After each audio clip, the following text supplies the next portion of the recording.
రాజశేఖర రెడ్డి గారి ఆత్మ ఎలా తీసుకుంటుంది? చెప్పండి. నిజంగా ఇది బాధ. చెప్పండి మేడం, మీరు ఎలా ఫీల్ అవుతున్నారు?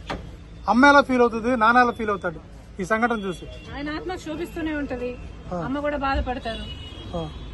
ఈరోజు రాజశేఖర రెడ్డి బిడ్డ పోరాటం చేస్తుందంటే ఎందుకోసం చేస్తుంది?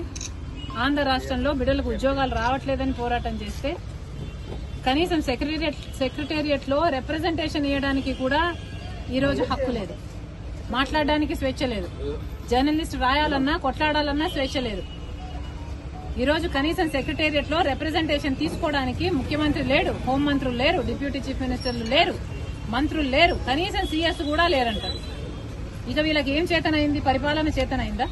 వీళ్ళకి స్పెషల్ స్టేటస్ తేవడం చేతనైందా? పోలవరం ప్రాజెక్టు పూర్తి చేయడం చేతనైందా?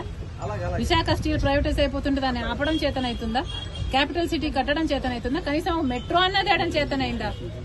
రైతులు ఆత్మహత్యలు చేసుకుంటున్నారు, అప్పుల పాలైపోతున్నారు, కనీసం పంట బీమా ఇవ్వడం కూడా చేత కాలేదు. బిడ్డలు ఆత్మహత్యలు చేసుకుంటున్నారు, ఉద్యోగాలు లేవు, నోటిఫికేషన్లు ఇవ్వడం కూడా చేత కాలేదు. రాజశేఖర రెడ్డి గారు వదిలి వెళ్లేసిన ప్రాజెక్టులు పూర్తి చేయడం కూడా చేత కాలేదు.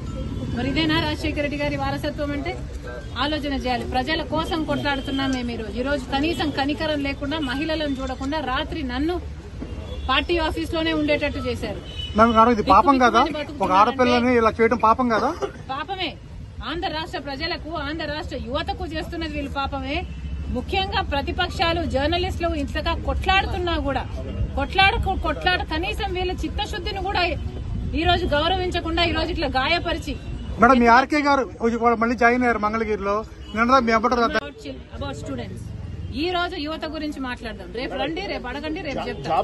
కానీ ఈ రోజు 2,30,000 ఉద్యోగాలు ఇస్తామని చెప్పి ఇయ్యలేదు, జాబ్ క్యాలెండర్ ఇస్తామని చెప్పి ఇయ్యలేదు, 23,000 మెగా డిఎస్సీ అని చెప్పి ఈ రోజు దగా డిఎస్సీ 6,000 ఇచ్చారు. అది కూడా 26 రోజులు టైం ఉండగా ఇచ్చారు.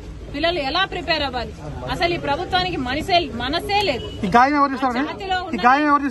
ఉండను బండను మీ చేతి గాయం ఎవరు? పోలీసులు ఇంకెవరు చేస్తారమ్మా?